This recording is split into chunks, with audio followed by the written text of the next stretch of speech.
Welcome to the PFP podcast from the Personal Finance Society, a place for thought-provoking discussion from the world of financial planning and beyond. Hi, I'm Matt Connell, Director of Policy and Public Affairs for the Personal Finance Society. In today's podcast, we're discussing how financial planning professionals can support their clients when they're going through a separation or a divorce. I'm joined by Steve Hennessy, Resolution Accredited Financial Planner at Beeswax Wealth Management, and Melanie Bataillard-Samuel, Family Law Solicitor at MBS Family Law, and Melanie's also the Chair of Resolution. Hi, Steve. Hi, Melanie. Hi, Matt. Hello. Thanks for joining me on the podcast today. So if I can start perhaps with you, Melanie, obviously divorce, often people be coming to divorce and separation for the first time. It's not something that happens to them very often. So are there any common mistakes, and in particular common financial mistakes, that people make during a divorce or a separation? Well, hopefully it's something that they don't come in too often, so we get to see them only once. I think the main issues I see is that often people will focus on the legal aspect rather than the financial aspect when they make the decision that they need to engage with the process. So either going to court to obtain a divorce or try to sort out negotiating how they're going to split the house or the pensions. They don't think, I probably need to speak to a financial advisor first and see, can I do this? Or how much money do I need to live off the rest of my life? Or do I need to be sharing my pension in some way? Can this be done? So they don't think about that. They just go straight to a lawyer and say either help me out or, oh, I've made a decision. This is what we're doing. And often the lawyer is left with, oh, I don't know if you can do that. That's probably something you can't do or you shouldn't be doing, or you need to be thinking about something different. And that either throws a spanner in the negotiations. So any, possible agreement they've reached that's possibly allowing them to move on with their separation is all of a sudden blown up. Or it means that it delays matters because all of a sudden they think, oh, how do I go about doing that? Or they can't go back on their agreement for whatever reason. And then they're stuck with this really difficult financial position, which is perhaps unfavorable to them, or putting if it's the other way around, maybe it's their ex is going to be in a difficult position and they don't know how to get out of this. So yeah, it's the not seeking that advice earlier on. That's the real issue, I find. Brilliant. So yeah, that's a fantastic explanation of why financial advice is so important at this stage. Steve, what are the really important issues that you start raising with clients when they're in this situation? Yeah, just to build on what Melanie said, that's something that I saw quite early on when I started to do the work was, as distinct perhaps from more sort of general financial advice work. I was surprised, the way that people would just not be able to engage with what seemed fairly straightforward tasks. And it's only through doing the work you realize just how much they've got going on. They're being asked to make some significant decisions, sometimes on an almost daily basis, about where are you going to live? Where are the children going to live? Are you still going to be able to commute into work from there? Things like that. What's going to happen with all these huge issues? And then I'm wondering why they haven't sat there and sort of put together a budgeting, spreadsheet just to work out what they're going to spend. These are some of the most resourceful people in their normal lives, but are suddenly facing a huge transition. And so I wouldn't really put it down as a mistake. It's just having a bit of sympathy for the fact that what would otherwise be quite straightforward is suddenly really overwhelming. And then at a more specific level, I think historically, Melanie would agree that pensions have often generally been overlooked. Oh yeah, all the time. Yeah, because they're just not as tangible as, say, the house, or a current account. It's just this sort of statement in a shoebox somewhere. And, culturally, perhaps it's just the case, oh no, that pension, he can have that pension. That's his, he works hard for that. Yeah, exactly. I don't need that right now, but yeah, exactly. Nobody's thinking about the future. I'm 44. I don't need to think about pensions. And often that pension can be worth more than everything else in the pot. And so I think it's just a case of people wanting to rush through things. You don't want to be dwelling in this sort of almost purgatorial uncertainty. So you're just like, let's just get this done. You have that, I'll have this, and we can all move on. And of course, the devil's in the detail, and they will often overlook the nuances that will make a huge difference to their financial futures. Yeah, I completely agree. And Steve, you mentioned pensions there as sort of a massive thing that gets overlooked. Are there any other financial arrangements you find get overlooked during divorce? Well, it's just the broader point, really. Often coming back to that point about the tangibility of assets, somebody might become quite entrenched about a particular asset. And they say, look, I'm not leaving this house. I've lived here for 20 years. This is my postcode, all my friends and family around here. It's good for the schools, etc. And so they run the risk, and you can see this as a financial planner of being, well, if you go down that route, you're going to be asset rich, cash poor. You're going to have the house, and the divorce is going to sort of all add up on paper for you. But I can't see you having much food in the fridge. So, it's you have that privilege and benefit of being at a distance from all this and seeing, that they understandably can't see the wood for the trees often. And so it's just that slowing down and taking a more nuanced approach. And I would echo that, but I would also add that I think people are very worried about getting advice, particularly if they've never spoken to a specific person, whether it's a lawyer or a financial advisor, if they've never had to be the one to deal with this person, either in their career or their personal life.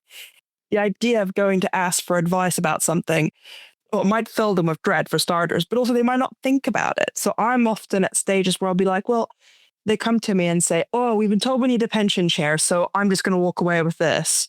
Or, well, there are shares there, or I don't know what this thing is valued. I don't know how the bond works, or I don't know what an ISA is or how I should be dealing with that. So I've been told to ignore that. And often it's like, well, I'm not going to advise you on this. I can't. I'm a solicitor. I'm not allowed to. You really need to have that meeting with someone who might end up saying to you, oh, we need to look at all of this because actually this might become relevant in X, Y, and Z years in the future. So it's really about just saying to people, don't be scared of this. Go and speak to someone, have that conversation. And I think it's on both sides. I think all professionals should be saying to people if they're saying, I think we're about to have a divorce or we're separating, even if it's not divorcing because they're not married, but they're cohabiting and they're separating, is saying to them, have that first meeting, whether it's with a lawyer or a financial advisor, probably at pretty much the same time if possible, just so you have an idea of what you should be thinking about and what you need to be worrying about and what you need to be asking the other professional for advice on. And on that point, asking other professionals advice. Is there any way that advisors and family lawyers should be working together, perhaps on a sort of ongoing basis? Definitely, 100%. I think we are, as lawyers, much more attuned to the fact that we should be working with other professionals to support our clients, and financial advisors are often the very obvious one. So it's quite common for me to see a client and say to them, you've had a first meeting with me, now go and see a financial advisor. These are the questions you ask them. And when you've spoken to them, come back. And sometimes I bring them in meetings with me or vice versa. I've had financial advisors say to me, Melanie, can you pop into this meeting because we're going to be talking about planning for the future. We're going to be looking at what it is that we can walk away with. Is this going to work on a legal basis? Can we do this? So it's common now to have these sorts of meetings, but it's about making everybody comfortable with them because some lawyers aren't quite there yet. I think some financial advisors aren't quite there yet either. But when it works so well. It's great. The clients feel so supported. It's so much faster for them. It's brilliant. And I guess it's a fantastic way of reinforcing just how complex the challenge they have. If you've got one professional in the room and then they say, well, even I as a professional need a different professional to coach, and it's sort of saying, look, even we as professionals have limitations to what we can deal with. Yeah. Well, I don't know about you, Steve, but I used to be really scared about clients coming to ask me about financial questions and about having to say to them, I can't advise on this. I'm not allowed to. I don't know about this. I wouldn't know where to start. And then I wouldn't know how to tell my clients, go and seek advice somewhere else. Because I thought, oh my gosh, I'm turning them away from me. I'm giving work to someone else. And now it's just so nice to say, I'm not touching this with a barge pole. This is the problems that could arise. Could you please go and speak to someone about this and then come back? It's just such a weight on my shoulders. It's brilliant.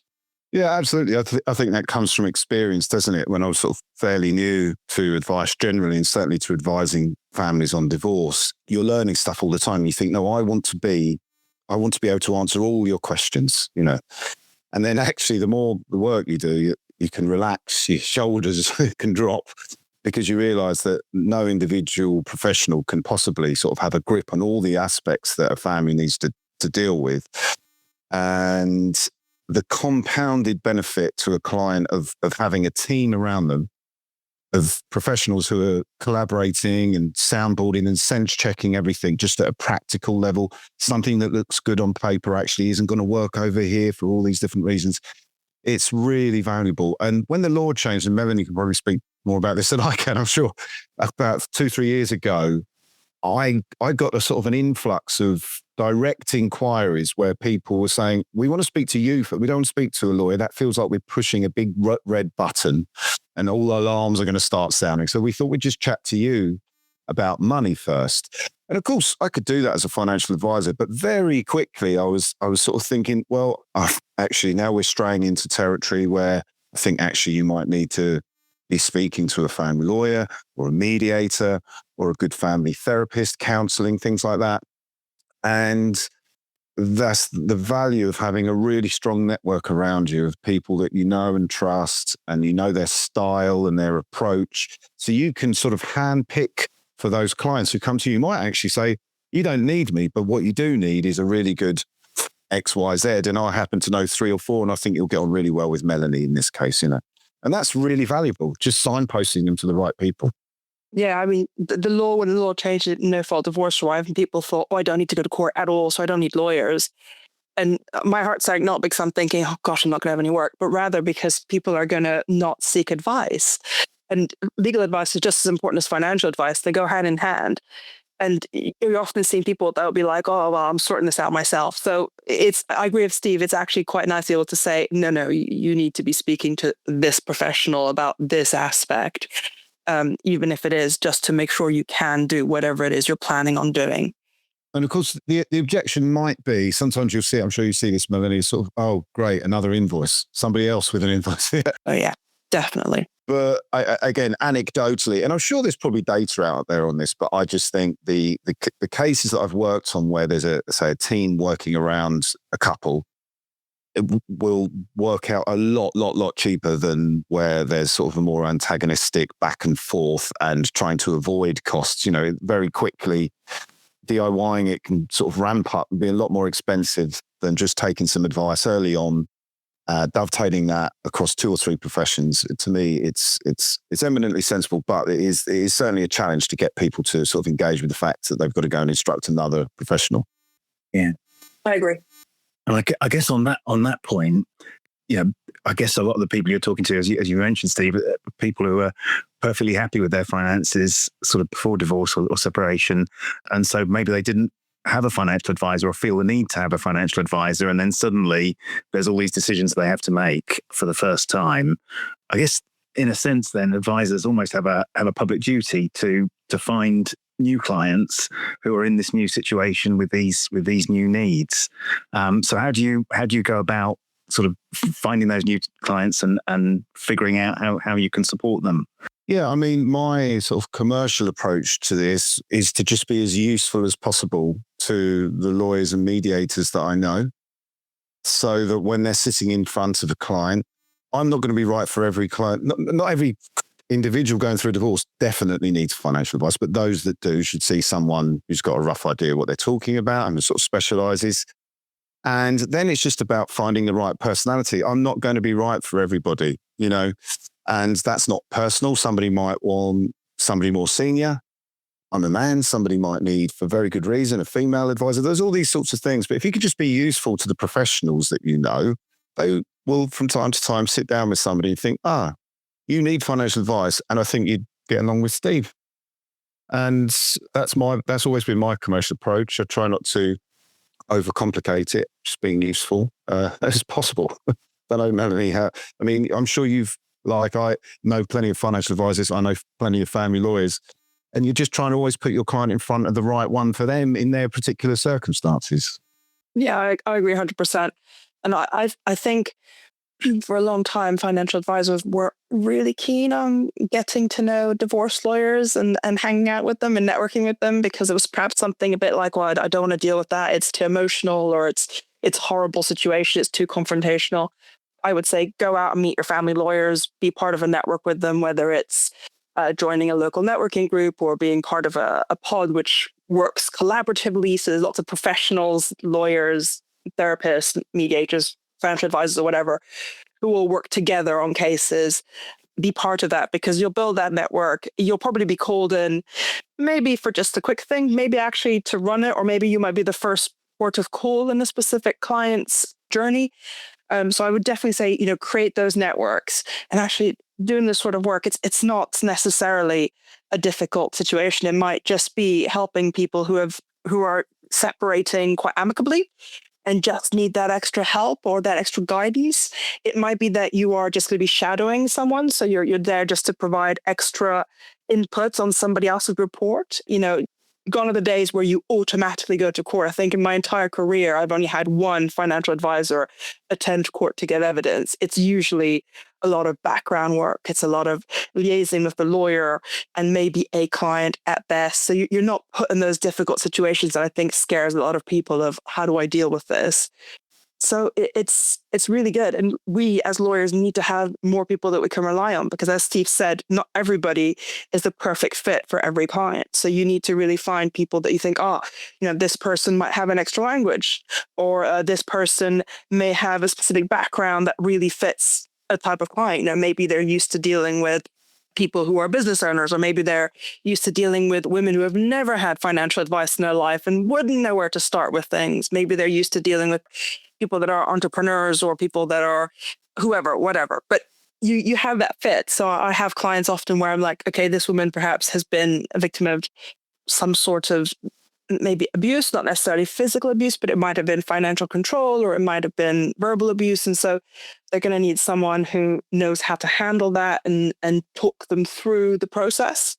Maybe it's someone who knows how to work with having other professionals present, like they know how to work with the lawyer in the room and they're okay with that. Some people don't like having lawyers in the room at all.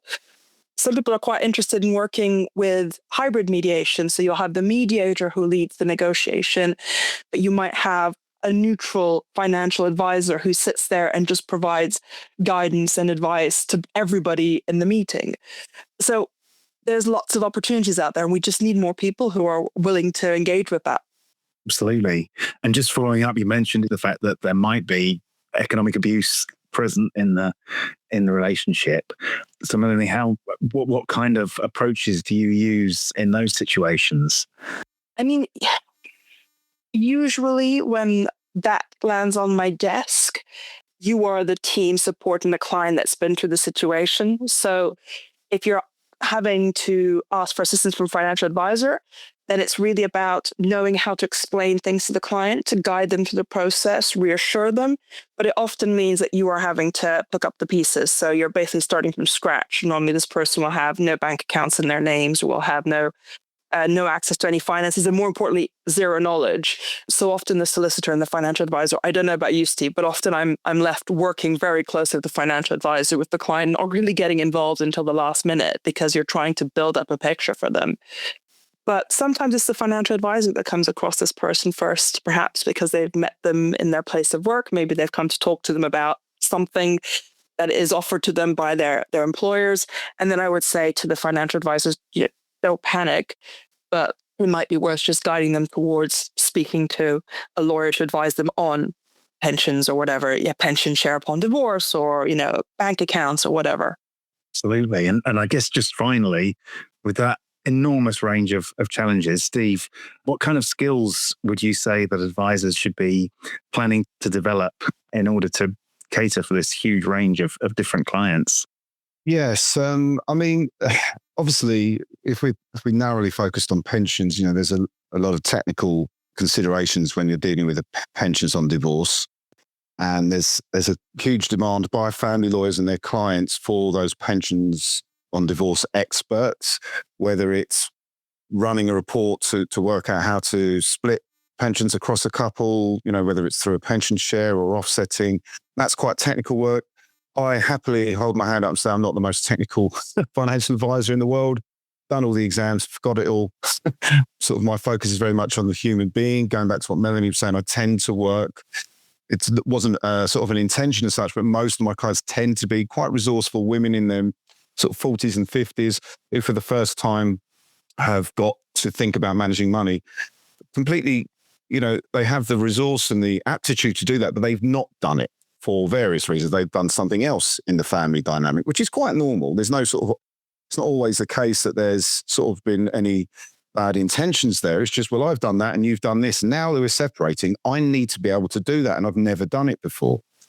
And so you come in and it's those sort of people skills really, and coaching and educating delicately, because obviously people, and Melanie spoke to this earlier, there's something about that sort of term advice that people, it just puts their back up a bit. I don't need advice. I'm a very successful individual, blah, blah, blah. I talk a lot more about planning, financial planning. Let's put a plan together. It's just a subtle change in language just sort of takes away that sense that they need to be sort of spoon-fed answers, for want of a better phrase. But yeah, those skills, it's human patience, listening skills. I mean, the more work, the more experience I've become, the less I speak in a client meetings, which is hard for me, as you can probably tell. But like just listening to and truly listening and observing and body language and things like that, it's to try and spot what's going on, because it comes back to that point that we've just touched on about financial abuse is a real thing. It's happening out there. And financial advisors, we can spot that in ways that sometimes the family lawyers can't. A classic example, I've seen it quite a few times, sitting down with a couple, maybe as a neutral. So I'm working with a couple who are saying, look, we're going to divorce, but we're going to try and do this amicably and constructively. And very soon you sort of realize, well, there's a lot that, say in this example, a husband knows and is sort of being quite strongly opinionated about. The wife doesn't seem to really quite sort of have any input on. Pensions are all there. All the tax-free cash has been taken out of his pensions. Well, where's that money gone? I haven't seen that. It's just little things that you can spot as a financial advisor that perhaps a family lawyer would look at a crystallized pension and just see a fund value. We look at it and think, where's that tax-free cash gone then? And I say there's family lawyers who know more about pensions than I do, but it's just those kind of skills are really, really useful for sort of unpicking what's going on. And then perhaps working with somebody who's never managed their money before in giving them the clarity and confidence that their financial future is going to be okay. Because, there's no reason that it shouldn't be. It's just there's a lot of uncertainty and complexity before we get there. But you can help them through that process. And it's a long process, say, compared to sort of the normal work that financial advisors might typically do. I have more meetings with clients going through a divorce. It all takes a lot longer. And sometimes you'll have a really sort of packed agenda for your meeting and they turn up and something external to your process is going to hijack that agenda, for want of a better phrase. Say they will come in quite emotional about something that might have happened. It's out of your control. You have to go with that. You have to be prepared to say, okay, well, we're not going to talk about your investment portfolio today. You need somebody to get all this off your chest, and I'm going to listen, and if necessary, signpost you to some useful resources. That reminds me, one advisor said, I'm 10% financial expert and 90% therapist. I guess. Yeah, I can believe that. I can totally believe that. But what I would just reassure people that, just because you're sitting in the meeting and you're thinking, oh, there is clearly some sort of financial abuse here, it is not your 100% responsibility to deal with this. An easy way out is to say, look, as part of the divorce process, you both needed independent advice to make sure that whatever you present to a court as part of your settlement, because you might want to have a consent order, particularly if you're doing a pension share, you will need an order of the court. You can guide them and say, each of you have independent advice because you'll need it before you can file this at court. And then you're guiding that one person. Maybe you're also then having a chat with the lawyer beforehand just to say, I'm flagging this up. Or if mediation's involved, you might want to feed back to the mediator and say, I really think it might be a good idea if someone had advice here, without, in any way creating difficulties for yourself with your clients. Because the lawyer or the mediator, whoever else, will pick up almost immediately on it as well. If the financial advisor comes back saying, just flagging this up, somebody will know that some things needs to be addressed properly or needs to be looked at properly. But I agree with Steve that sometimes it's just worth listening to your client, particularly if they come in and something's happened and discussions happened, and you think, oh no, it's not going to go the way I wanted this meeting. We're going to have to do something different. And I think obviously with years you pick up on this information, but there are courses out there if you feel like, I don't know how do I listen to someone? How do I make this work? Or Do I let the whole meeting get hijacked by this emotional person? Is there a way that I can redirect the conversation?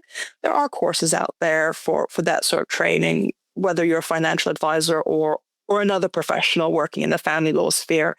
Resolution does them. I know that there are other organizations that do them, but I would say if you're interested in this and you're a bit worried, just do a course and see what you think. You might turn around and say, oh, no, I'm not emotional like that. Or you might say, actually, this isn't that scary. It doesn't mean I have to be touchy-feely. It just means that I have to learn to pick up on certain, words or phrases or just to sit there and let them catch their breath while they're getting stressed out, sort of thing.